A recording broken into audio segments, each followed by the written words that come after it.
रुक जाओ एक सेकंड, मैं आपको एक वो भेज रहा हूँ। हाँ,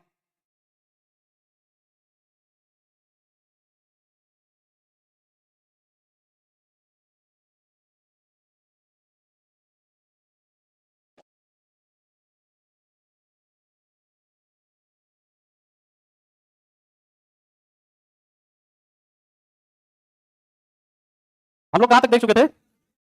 ये देख चुके थे केसीएल। अरे ये हट कहीं नहीं रहा है। ये देखिएगा, ये कितना कहीं हट रहा है इसका।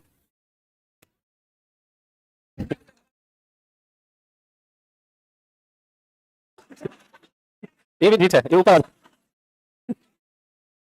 इसको एग्जिट कर दीजिए, एग्जिट करके फिर से कर दीजिए। इसको नॉट पैड पर ना वो करके फिर से कर दीजिए। क्या हो गया इसको जी?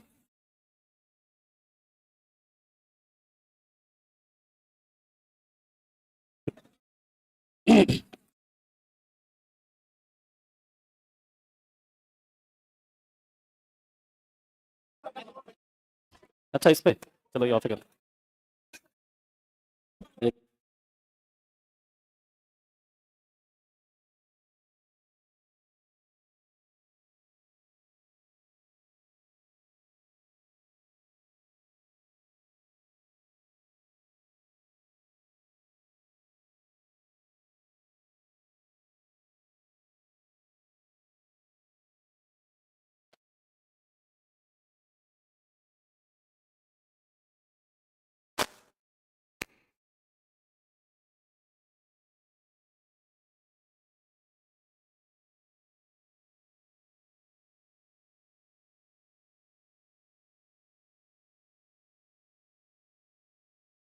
चलिए अभी स्टार्ट करते हैं हम लोग।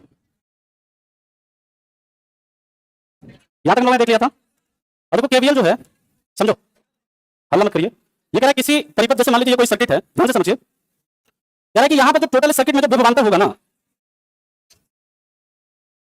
चलो किसी परिपथ में जो कुल विभवांतर का योग जो होता है शून्य होता है। और ये किस सिद्धांत पर काम करता है? ऊर्जा संरक्षण के सिद्धांत पर। अब देखिए जैसे यहाँ पर ये है वोल्टेज भी है, इसका मान लीजिए 100 वोल्ट है। अब यहाँ से मान लो कि आई करंट क्या कर रहा है, फ्लो कर रहा है, और यह R1 यह R2। तो हल्ला मत करिए। क्या? चलो पढ़ो। यहाँ पर देखिए ये जो है आई R1, यहाँ से मान लीजिए आई करंट फ्लो हो रहा है, तो ये अगर इसका R1 है प्रतिरोध, तो क्या हो जाएगा यहाँ पर according to Ohm's law voltage क्या होगा यहाँ पर आई R1, यहाँ पर आई R2। तो यानी कि ये जो वोल्टेज होगा ना, V इक्वल टू क्या हो जाएगा, आई R1 प्लस क्या हो जाएगा, आई R2 हो जाएगा। यानी कि V minus I R1 minus I R2 is equal to 0। Same यही चीज है, सिंपल है ये। तो ये है आपका किरचॉफ्स वोल्टेज लॉ। अब हम लोग सीरीज, जैसे क्वेश्चन ये देख लेना, ये क्वेश्चन आपको करवाया हुआ है क्लास में, है ना। अब देखिए जैसे सीरीज कॉम्बिनेशन है। अब जैसे मान लीजिए एक रेजिस्टेंस है R1, एक है R2 और एक है R3। ये यहाँ पर क्या है, एक के बाद एक क्या है आपका कनेक्टेड है। अब मान लीजिए इस तीनों की जगह पे हमने क्या किया, तीनों की जगह पे मान लीजिए हम क्या करते हैं, एक इक्विवेलेंट लगाते हैं। तो यहाँ पर जो आपका वोल्टेज है, यहाँ पर इसको मतलब वोल्टेज तो आपका ये सेम ही है। तो इसमें हर प्रतिरोध जो है एक के बाद क्या होता है, एक लगातार जुड़ा रहता है। और R इक्विवेलेंट यहाँ पर जो हो जाता है वो क्या R1 plus R2 plus R3। अब जैसे मान लीजिए यहाँ पर इसका 10 ओम है, यहाँ पर 15 ओम है, यहाँ पर आपका 20 ओम है। तो टोटल निकालिए कितना आएगा, 45 ओम आ जाएगा इक्विवेलेंट। यानी कि यहाँ पर जो आपका R इक्विवेलेंट आएगा वो सबसे बड़े प्रतिरोध से भी क्या होगा, ज्यादा होगा, है ना। तो इसका कुछ कंडीशन है, देख लीजिए यहाँ पर ये कैसे आया है। तो ये समझाया है यहाँ पर कि जैसे मान लीजिए V है, अब V यहाँ से I करंट फ्लो हुआ, तो यहाँ पर क्या हो जाएगा, V is equal to I R1 plus I R2 plus I R3। अब इसके जगह पे हम एक I मतलब एक R इक्विवेलेंट लगा दिया, तो इसमें क्या हो जाएगा, आई R इक्विवेलेंट के बराबर हो जाएगा। इससे ये फॉर्मूला जो आया R equivalent is equal to कैसे R1 plus R2 plus R3 आया है। अब मान लीजिए कि यहाँ पर ये सब पॉइंट समझ लो इसको, कि सीरीज में सभी रेजिस्टेंस में विद्युत धारा का मान क्या होता है, समान होता है। क्योंकि यहाँ पर जो है ना, इसमें पूरे हर रेजिस्टेंस में क्या सेम रहेगा, करंट। दूसरा कि यहाँ पर सीरीज में अलग अलग प्रतिरोध का मान अलग अलग है, तो विभवांतर का मान भी क्या होगा, अलग अलग होगा। मान लीजिए अगर यहाँ पर इसका 10 ओम है, यहाँ पर 15 ओम है, यहाँ पर 25 ओम है, और यहाँ पर मान लीजिए कि इससे आई करंट फ्लो रहा है, मान लो 10 एम्पीयर करंट फ्लो रहा है। इसके लिए क्या हो जाएगा, 100 वोल्ट हो जाएगा पोटेंशियल डिफरेंस। इसके लिए 150 वोल्ट, इसके लिए आपका, ठीक। इसके बाद याद रखिएगा, इसमें पूरे परिपथ के लिए एक ही स्विच का यूज कर सकते हैं। यानी कि यहाँ पर एक स्विच लगाया, मान लो इस स्विच को दबाया तो सब बॉल जल गया, एक स्विच को हटाया सब बॉल क्या हो गया, बंद हो गया, ठीक। तो यहाँ पर क्या होता है, इसमें पूरे परिपथ के लिए एक ही स्विच का हम लोग क्या कर सकते हैं, यूज कर सकते हैं। अब मान लो इसमें एक को अगर खराब हो गया, मान लो कि यहाँ पर 3 वैसे रेजिस्टेंस लगा हुआ इस तरह से। अब मान लीजिए इसमें एक को अगर फ्यूज कर गया, ये बीच से उड़ गया इसका फ्यूज, तो बाकी सब में क्या हो जाएगा, किसी में फ्लो करेगा क्या। यानी एक उपकरण खराब होगा तो पूरे परिपथ में करंट का प्रवाह क्या हो जाएगा, बंद हो जाएगा। इसमें समतुल्य प्रतिरोध का जो मान होता है वो सबसे ज्यादा वाले प्रतिरोध से भी क्या होता है, ज्यादा होता है। मान लीजिए कि यहाँ पर हम लगा देते हैं ऐसे एक 50 ओम, 1 ओम, और यहाँ पर 2 ओम, क्या हो जाएगा, 53 ओम आएगा। यानी कि जो सबसे बड़का वाला जो प्रतिरोध है उससे भी क्या आ रहा है, ज्यादा आ रहा है। ये सब आपसे पॉइंट से सवाल पूछता है, काफी सवाल बनता है एग्जाम में। जैसे यहाँ पर आपका सवाल है कि इसमें सीरीज में है तो कितना इसका इक्विवेलेंट होगा, कितना होगा, 29 बना हुआ है, आप देख लेना इसको। अब इसका यूज कहाँ पर होता है, तो आपका झालर जो होता है ना, जो भुकिया लगाते हैं दिवाली सब में, है ना, उसमें आपका यूज होता है। दूसरा स्ट्रीट लाइट में, स्ट्रीट लाइट में क्या होता है, एक के स्विच दबाते हैं पूरा सारा जल जाता है। इसके बाद डेकोरेशन वगैरह जो होता है ना, देखते हैं पंडाल सब में 3-4 को पंखा एक लाइन से लगा रहता है, एक स्विच दबाइएगा तो सब आपका जलना शुरू हो जाता है। अब आवाज देख लीजिए।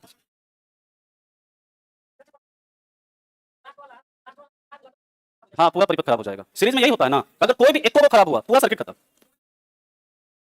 हाँ क्योंकि करंट पास नहीं करेगा ना। ये देखो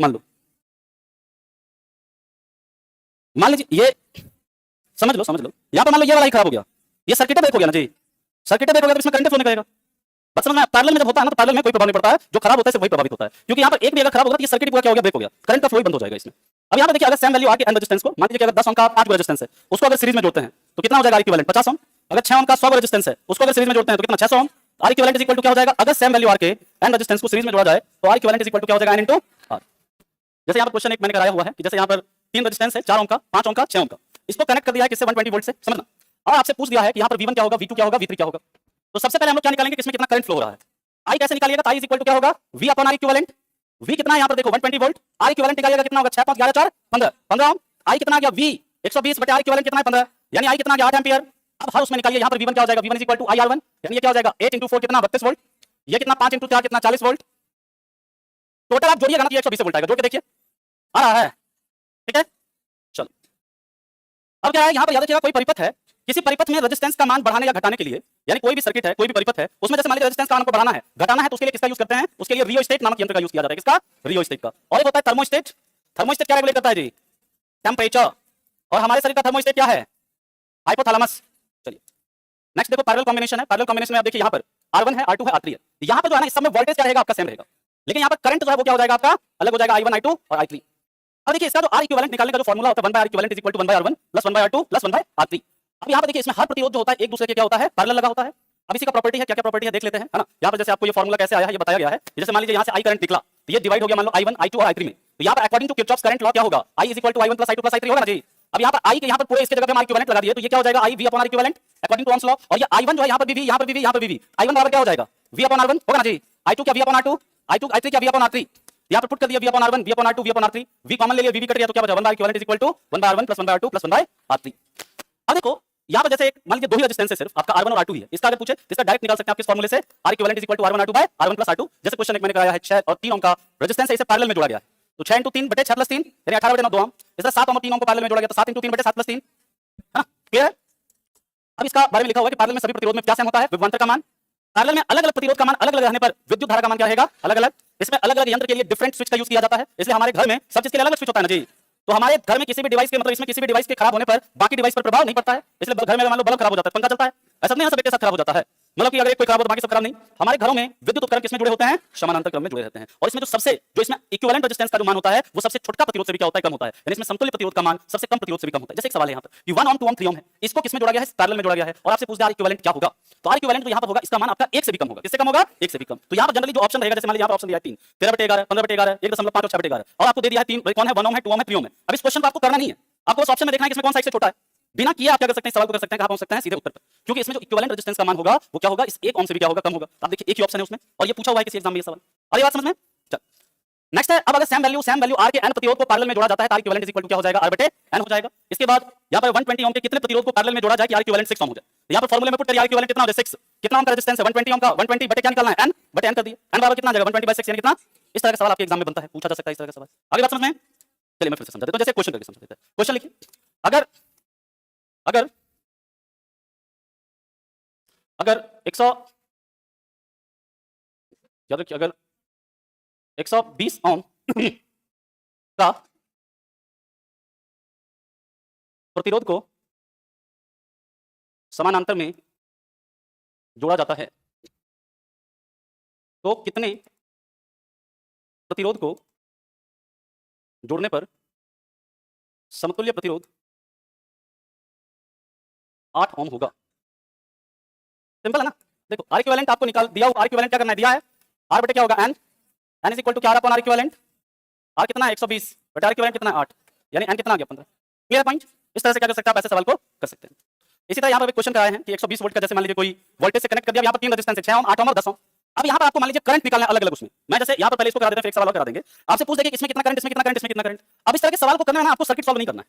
जैसे मान लीजिए यहाँ पर एक मैं ऐसा ही सवाल दे दूं, यहाँ पर मान लीजिए कि हमारे पास 150 वोल्ट का क्या है बैटरी है, ठीक है, और इससे मैंने यहाँ पर एक 15 ओम का रेजिस्टेंस लगाया, यहाँ पर 25 ओम का और यहाँ पर 30 ओम का।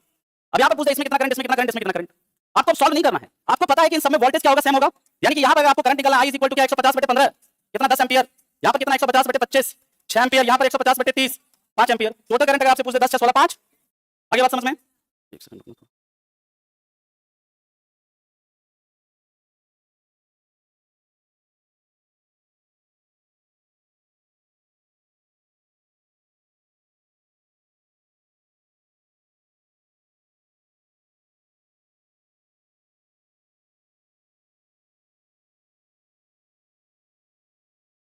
चलिए ये समझ में आ गया।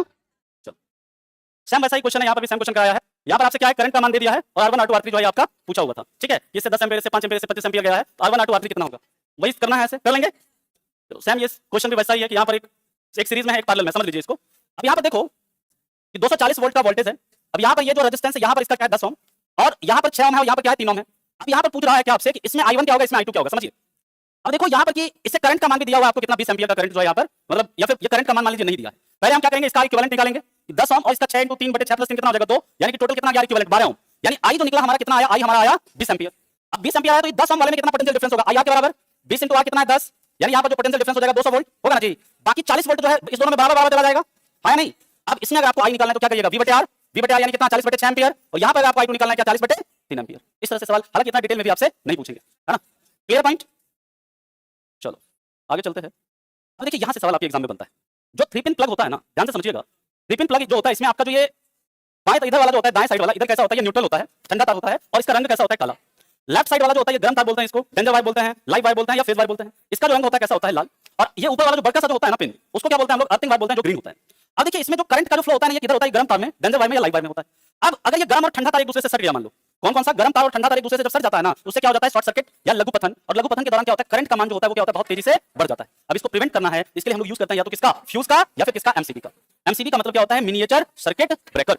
और ये जो फ्यूज है, इस फ्यूज के बारे में याद रखिएगा। हाँ, एमसीबी को भी श्रेणी में ही उसमें जोड़ेंगे, जिसको फ्यूज वायर को जैसे जोड़ते हैं यहाँ पर लिखा हुआ होगा, वैसे उसको श्रेणी में ही जोड़ते हैं, श्रेणी क्रम में लाइव वायर के साथ जोड़ते हैं। ठीक है, अब देखो अभी एक मिनट, यहाँ पर देखिए जो इलेक्ट्रिक फ्यूज है, इसमें किसका यूज होता है, इलेक्ट्रिक फ्यूज में फ्यूज वायर का। और फ्यूज वायर जो बना होता है आपको बताएं केमिस्ट्री में, किससे, लेड और टिन से। इसमें सीसा और टिन होता है, सीसा कितना 37%, टिन 63%। और फ्यूज वायर का जो मेल्टिंग पॉइंट होता है क्या होता है, कम। फ्यूज वायर कैसा होना चाहिए, पतला, ये सब करवा चुके हैं आपको, क्योंकि जितना पतला होगा उतना रेजिस्टेंस क्या होगा, उच्च होगा। इसका जो फ्यूज वायर में विद्युत धारा के उष्मीय मान के सिद्धांत पर कार्य करता है। और फ्यूज वायर को किस वायर से जोड़ा जाता है, लाइव वायर के साथ जोड़ा जाता है। ठीक है, आगे बात समझ में। हाँ, अब जो एमसीबी है, देखो एमसीबी की बात अगर करें, यहाँ पर क्या होता है ना, एमसीबी जो होता है वो देखेंगे कि आप अलग अलग उसके लिए अलग अलग होता है ना। जैसे घर में आपके भी एमसीबी लगा होगा, तो हर उसके लिए अलग अलग आपका एमसीबी होगा, है ना, हर बोर्ड के लिए। तो यहाँ पर जो होता है ना कि ये जो पर्टिकुलर एमसीबी गिरेगा तो किसी एक कमरे का कनेक्शन जाएगा, किसी एक पर्टिकुलर गिरेगा तो अलग जगह का जाएगा। तो यहाँ पर ये जो होगा, ये आपका इसके अंदर अगर देखें तो डिवाइसेस हैं, यहाँ पर इस सारे डिवाइसेस को क्या करता है, पहले यहाँ पर सीरीज जोड़ के फिर उसको पैरेलल में जोड़ते हैं, ताकि जैसे एक कमरे के अंदर का सारा वो क्या कर देगा, खत्म कर देगा। यहाँ पर मिक्स तरह से रहता है, हालांकि इतना आपसे पूछेगा नहीं है सवाल, जो मैन पूछेगा यहाँ से, ये पॉइंट आप याद रखिए, यहाँ से हर एक पॉइंट से आपसे क्या बनता है, सवाल बनता है। ठीक है, अब चलो हम लोग बात करते हैं हीटिंग इफेक्ट ऑफ, हाँ क्या पूछेगा, एमसीबी तो पैरेलल लगा लेना आप, है ना। हल्का आपसे पूछता है लेकिन पूछेगा नहीं, क्योंकि मैंने कई सारे पेपर पे रिसर्च, कई सारा पेपर देखा, नहीं पूछा है सवाल।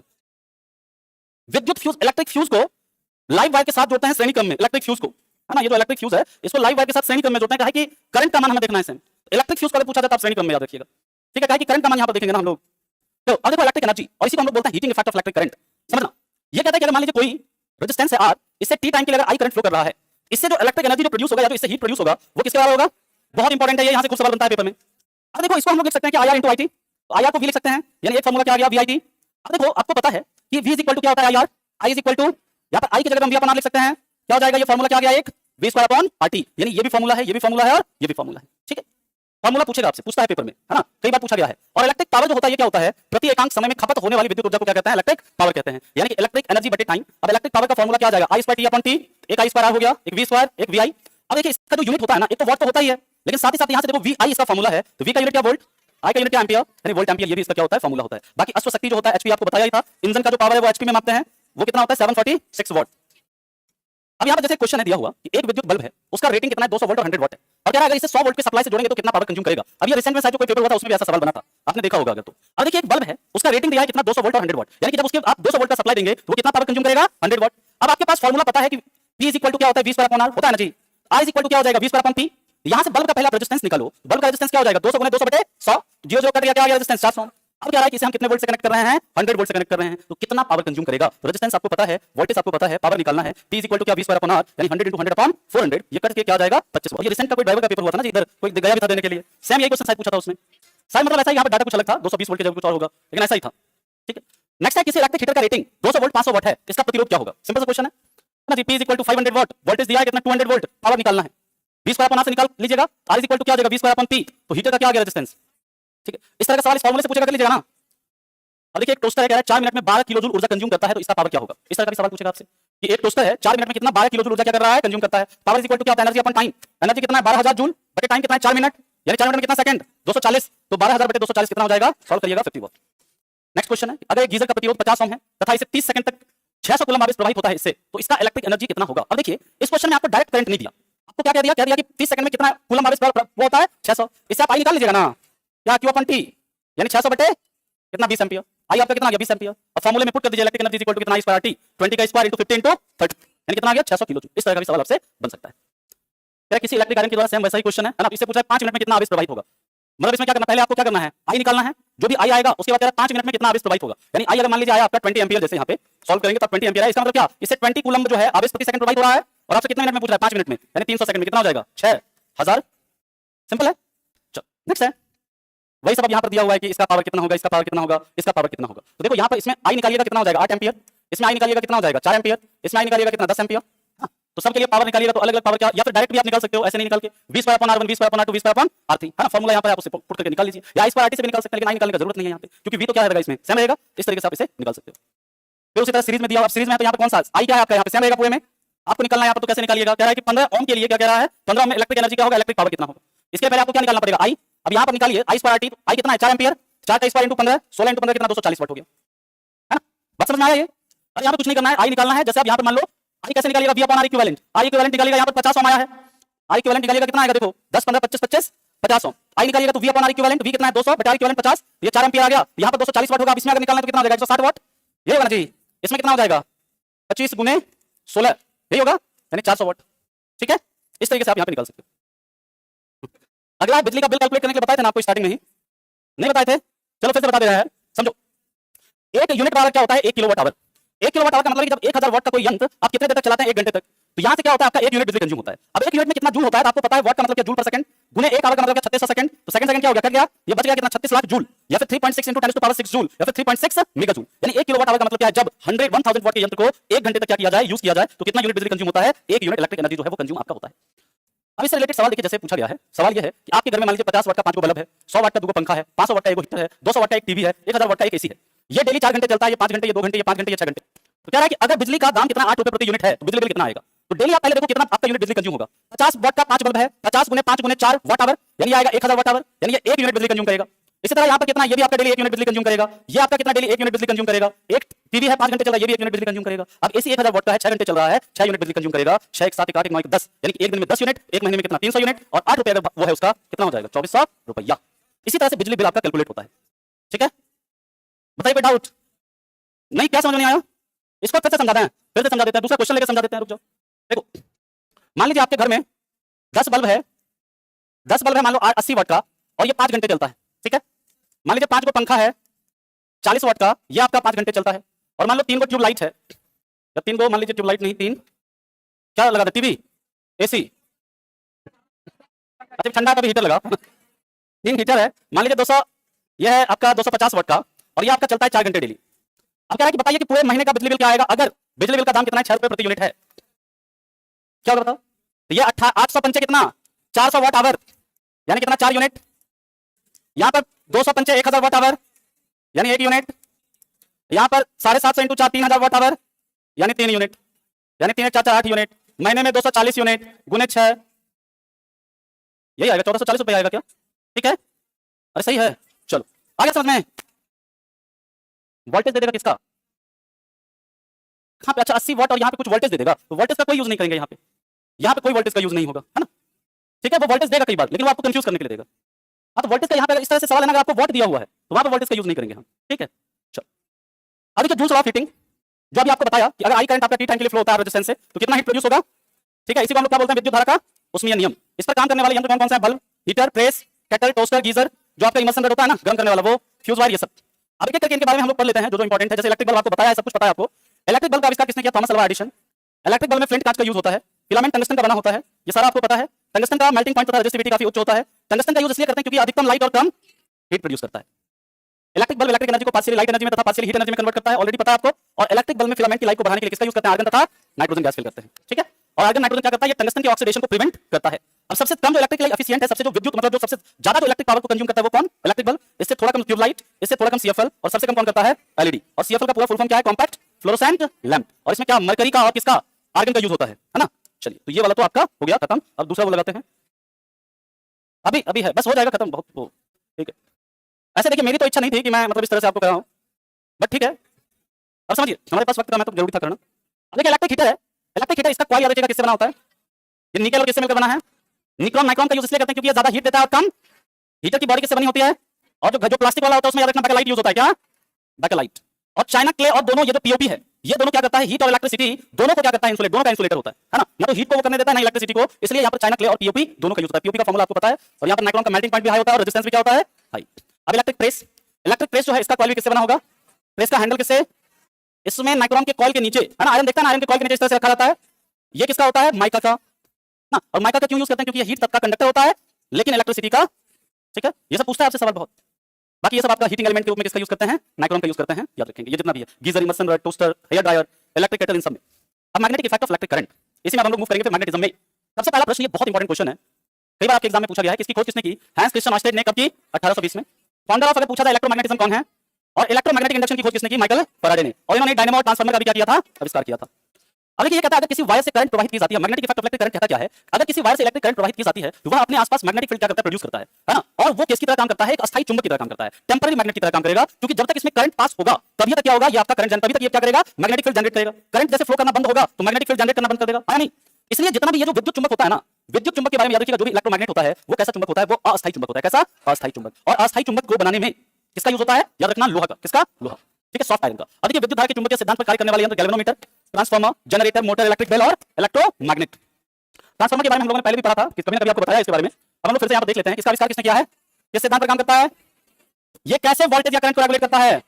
इसके एसी वोल्टेज या फ्रीक्वेंसी को चेंज नहीं करता है। ट्रांसफार्मर की कैपेसिटी किसमें मेजर करते हैं? किलोवोल्ट एम्पीयर में। और मोबाइल चार्जर याद रखिएगा, बहुत इंपॉर्टेंट पॉइंट है। या क्या है? एक स्टेप डाउन ट्रांसफार्मर है। क्या है कि वो हाई वोल्टेज को किसमें कन्वर्ट करता है? लो वोल्टेज में, ठीक है। बाकी ट्रांसफार्मर का कोर जो किससे बना होता है? सॉफ्ट आयरन से। चलिए, अब देखिए, दो टाइप का होता है। एक होता है स्टेप अप, ये क्या करेगा? एसी करंट या वोल्टेज को, यहाँ पर जो प्राइमरी कॉइल का संख्या होगा वो कम होगा, सेकेंडरी कॉइल में जो टर्न की संख्या होगी वो क्या होगी? ज्यादा होगी। और यहाँ पर जो फॉर्मूला आपको क्या होता है? यहाँ पर नंबर ऑफ प्राइमरी टर्न बटे number of secondary turn is equal to V input is equal to बटे वी आउटपुट। यानी ये फॉर्मूला याद रखिएगा ट्रांसफार्मर में। जैसे अभी एक सवाल कराएंगे आपको आगे, एनपी अपॉन एनएस जो होता है वो किसके बराबर होता है? We input upon V output के बराबर होता है। लेकिन ये चीज याद रखिएगा, इसमें number of turns in primary coil is less than number of turn in secondary coil होता है। जैसे क्वेश्चन यहाँ पर पहले स्टेप डाउन ट्रांसफार्मर का भी देख लेते हैं, क्वेश्चन देखते हैं। यहाँ पर ये क्या करता है? उसको डिक्रीज करेगा, और यहाँ पर इसमें टर्न की संख्या ज्यादा होगी, इसमें टर्न की संख्या कम होगी, ताकि इसको क्या करेगा? कम कर देगा। जैसे क्वेश्चन देखिए, एक ट्रांसफार्मर में एनपी तथा एनएस का अनुपात कितना है? 9:4 है। कितना है? 9:4। क्या है? वी इनपुट कितना है? 450 वोल्ट है, वी आउटपुट क्या होगा? अब देखिए, यहाँ पर एनपी जो है वो ज्यादा है एनएस से, 9:4 है ना। यानी कि ये कैसा ट्रांसफार्मर है? ये स्टेप डाउन ट्रांसफार्मर है। यानी ये वोल्टेज को कहीं ना कहीं क्या करेगा? कम करेगा। अब फॉर्मूले में पुट करिए, V input upon V output is equal to NP upon NS. V output बराबर क्या हो जाएगा? NP sorry NS into NP, NS बटे एनपी इनटू वीआई, ये होना चाहिए, क्योंकि इसको यहाँ से वी आउटपुट निकालिए मैग्नेटाइट, और इसी से वर्ड आता है क्या आपका? मैग्नेट। क्या वर्ड आता है? मैग्नेट। तो जो नेचुरल मैग्नेट जो होता है एक्चुअली वो क्या होता है? जो प्राकृतिक रूप से जो चुंबक हमें मिलता है वो क्या होता है? एक्चुअली में मैग्नेटाइट होता है। इसके बाद याद रखिएगा, मैग्नेट वैसे पदार्थ होते हैं जो क्या करते हैं? आयरन निकल कोबाल्ट को क्या करते हैं? अट्रैक्ट करते हैं। यानी वैसे पदार्थ जो आयरन निकल कोबाल्ट को अट्रैक्ट करते हैं हम लोग क्या कहेंगे? चुंबक। चुंबक आपका एक होगा नेचुरल, नेचुरल में एक तो आपका मैग्नेटाइट हो गया, और दूसरा आपका भूचुंबक, यानी अर्थ भी क्या है? एक प्रकार का चुंबक ही है। और दूसरा आर्टिफिशियल मैग्नेट। आर्टिफिशियल मैग्नेट में एक तो अस्थायी होगा और दूसरा अस्थायी होगा।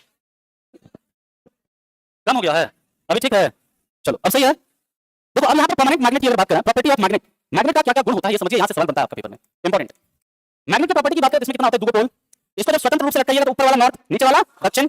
इसे स्वतंत्र रूप से लटकाने पर ऊपर वाला नॉर्थ पोल, नीचे वाला साउथ पोल। और किसी बार मैग्नेट में याद रखिएगा, जो नॉर्थ पोल और साउथ पोल, ये छह चुंबक की बात कर रहे हैं, इसके बीच की दूरी जो होती है बार मैग्नेट की कुल लंबाई की 84% होता है। यानी कि अगर ये मान लीजिए कि 10 मीटर का अगर क्या है ये मैग्नेट है, चुंबक की अगर लंबाई है, तो नॉर्थ और साउथ पोल के बीच में कितना मीटर का होगा दूरी? 8.4 मीटर का होगा। बात समझ में आ गया? 10 सेंटीमीटर का है तो 8.4 सेंटीमीटर का होगा। मतलब कि जो आपका नॉर्थ पोल और साउथ पोल के बीच का जो दूरी होता है वो 84% होता है टोटल किसका? लेंथ का। अब देखिए, असमान ध्रुव, ये आपको पहले भी बताया है जब हम लोग मैग्नेटिक फोर्स के बारे में बात कर रहे थे, कि दो असमान ध्रुव जो होते हैं एक दूसरे को अट्रैक्ट करते हैं, समान ध्रुव क्या करते हैं? एक दूसरे को रिपेल करते हैं। मैग्नेट में याद रखिएगा पोल पर यानी ध्रुवों पर चुंबकत्व का मान क्या होता है? सबसे ज्यादा। और आपका मैग्नेट के सेंटर में जो होता है वो क्या होता है? सबसे कम होता है। या फिर वहां पर क्या होता है? आपका 0 होता है, ठीक है। इसके आगे की बात करते हैं, तो मैग्नेट को जब छोटे छोटे टुकड़ों में आप तोड़ते हैं तो वह क्या होता है? कम चुंबकत्व वाला क्या बन जाता है? मैग्नेट बन जाता है। मैग्नेट को गर्म करने पर ये बहुत इंपॉर्टेंट है। अगर मैग्नेट को आप हीट करते हैं, मैग्नेट को अगर आप ठंडा करते हैं या उसे पीटते हैं या उसे जमीन में गाड़ देते हैं, ठीक है, या फिर उसे अम्ल डालने पर उसका जो चुंबकत्व का मान क्या होता है, घटता है। आपसे पूछेगा कि इसमें क्या करने पर चुंबकत्व का मान नहीं घटेगा या क्या करने पर चुंबकत्व का मान घटेगा। तो गर्म करेंगे तो भी घटेगा, ठंडा करेंगे तो भी घटेगा, पीटेंगे तो भी घटेगा, जमीन में गाड़ देंगे तो भी घटेगा, अम्ल डाल देंगे तो भी घटेगा। और एक होता है क्यूरी टेंपरेचर, इसके बारे में पहले भी बताया है आपको कि वह टेंपरेचर जिसके बाद कोई फेरोमैग्नेटिक मटेरियल अपना चुंबकत्व का गुण क्या करने लगता है, होने लगता है, तो उसे क्या बोलते हैं, क्यूरी टेंपरेचर कहते हैं। आयरन, निकेल, कोबाल्ट, इस तीनों का आपको क्या करना है, याद रखना है। इसके बाद type of magnetic material, magnetic material याद रखिएगा, एक होता है लौह चुंबकीय पदार्थ, फेरोमैग्नेटिक मटेरियल, और ये होते हैं तीन, और ये चुंबकीय और काफी मजबूती से, काफी स्ट्रांगली, काफी तेजी से क्या होते हैं, अट्रैक्ट होते हैं। कौन कौन, आयरन, निकेल और कोबाल्ट। एक होता है पैरामैग्नेटिक मटेरियल। पैरामैग्नेटिक मटेरियल इसको हिंदी में क्या बोलते हैं, चेक कर देखना थोड़ा, क्या पराचुंबकीय या अनुचुंबकीय। वह पदार्थ जो चुंबकीय बहुत कम आकर्षित होता है, शायद इसे अनुचुंबकीय बोलेंगे, ठीक है। एग्जांपल आपसे पूछता है यहाँ पर, याद रखिएगा, एग्जांपल याद रखना कि जो अनुचुंबकीय पदार्थ के एग्जांपल है potassium, sodium, aluminium, platinum, oxygen, chromium, air, tin and hydrogen. Example इसका याद रखना कि कौन किसका एग्जांपल है। पैरामैग्नेटिक मटेरियल जो है ये मैग्नेट को रिपेल करते हैं, ये मैग्नेट की ओर अट्रैक्ट नहीं होते हैं। इसका एग्जांपल याद रखना, gold, bismuth, lead, zinc, copper, alcohol, silver, mercury, nitrogen, water, phosphorus, graphite and silicon, ठीक है। बाकी नहीं, अभी एक और स्लाइड है, उसको हम लोग डिस्कस कर लेते हैं, मैं भेज रहा हूं आपको ना।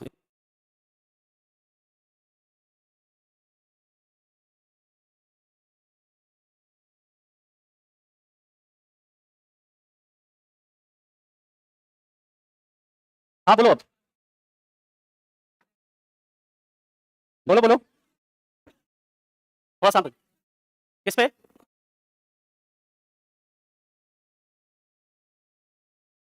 बाद में पूछ लेना ना, क्लास के लास्ट में पूछ लीजिएगा। हाँ सुना सुना सुनाएंगे, खत्म करने के बाद लास्ट में सुनाएंगे, है ना। पहले कंप्लीट कर लेते हैं हम लोग इस फिजिक्स को, बस 10 मिनट में फिजिक्स कंप्लीट हो जाएगा, केमिस्ट्री वही 40-45 मिनट में हो जाएगा। चलो समझते हैं, बस रहने दीजिए, ठीक है ठीक है। अब यहाँ पर मैग्नेट का यूजेस लिखा हुआ है, क्या क्या यूज है टेप रिकॉर्डर पर, किसका, पैरोमैग्नेट लोहा चुंबक का क्या होता है, चूर्ण होता है, पैरोमैग्नेटिक चूर्ण का यूज होता है इस पे। रेडियो में यूज होता है, क्रेडिट कार्ड या डेबिट कार्ड में यूज होता है, ट्रांसफार्मर में, इलेक्ट्रिक बल्ब में और एमआरआई में। और एमआरआई मशीन का जो पावर है ना, किसमें मेजर करते हैं हम लोग, टेस्ला में, है ना। चलो अब देखिए, होता है करंट कैरिंग सोलेनॉइड।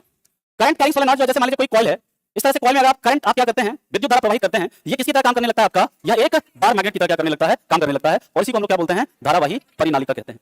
अब मैग्नेटिक फील्ड की बात करते हैं। देखिए मैग्नेटिक फील्ड क्या है, कोई चुंबक है, चुंबक के आसपास वह क्षेत्र, जैसे कि मान लीजिए ये कोई चुंबक है, कोई बार मैग्नेट है मान लो, इसके आसपास का वह क्षेत्र जहां पर किसी भी मैग्नेटिक मटेरियल को लाएंगे, या फिर आप मान लीजिए डायमैग्नेटिक मटेरियल को लाएंगे, तो वो एक फोर्स को फील करेगा, तो उसी को हम लोग क्या बोलते हैं, मैग्नेटिक फील्ड। यानी किसी चुंबक के आसपास वह क्षेत्र जिसमें कोई चुंबकीय पदार्थ चुंबकीय बल का क्या करता है, अनुभव करता है। इसे बी से डिनोट करते हैं। इसका ऐसा यूनिट क्या होता है, टेस्ला, या फिर वेबर पर मीटर इसका है, या फिर न्यूटन पर एम्पियर मीटर, तीनों ही याद रखना है आपको, कोई भी आपसे एग्जाम में पूछ सकता है।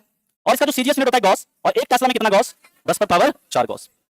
मैग्नेटिक फील्ड को किससे रिप्रेजेंट करेंगे, मैग्नेटिक लाइन ऑफ फोर्स से रिप्रेजेंट करते हैं। जैसे हम लोग इलेक्ट्रिक फील्ड का प्रॉपर्टी देखा था, उसी तरह मैग्नेटिक फील्ड का प्रॉपर्टी देखिए क्या होगा, कि ये मैग्नेट के कहां से निकलेगा, नॉर्थ पोल से, और जाएगा किधर, लेकिन मैग्नेट के बाहर, मैग्नेट के अंदर ये किधर से किधर जाएगा, साउथ से नॉर्थ। मतलब कि यहाँ पर देखो ये कैसा लूप बना रहा है, बंद लूप का निर्माण कर रहा है ना, अरे हाँ बोलो। तो यानी कि ये मैग्नेट के बाहर नॉर्थ पोल से निकलती है और साउथ पोल पर मिलती है, ये मैग्नेट के अंदर साउथ पोल से निकलती है और नॉर्थ पोल की तरफ, यानी कि ये क्लोज कर्व का क्या करती है,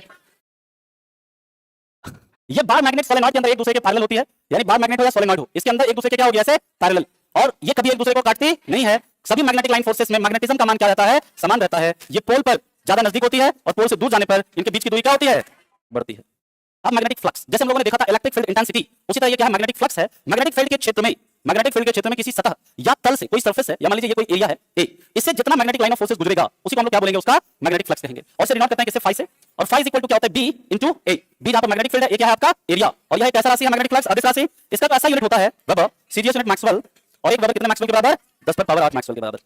अब मैग्नेटिक फोर्स, चुंबकीय बल, चुंबकीय बल का यहाँ पर देखिए, बस इतना डीप में मुझे नहीं लगता है पूछेगा आपसे, फिर भी लेकिन पूछ देता है। तो देखो कि अगर कोई वायर है, इससे आई करंट मान लीजिए फ्लो कर रहा है, और ये यहाँ पर कोई क्यू चार्ज है, वी वेलोसिटी से मूव करते हुए इधर आता है, तो यहाँ पर कितना ये फोर्स फील करेगा, ये जो चार्ज है इस पर कितना चुंबकीय बल लगेगा, तो ये फोर्स बराबर होता है q v B sine theta.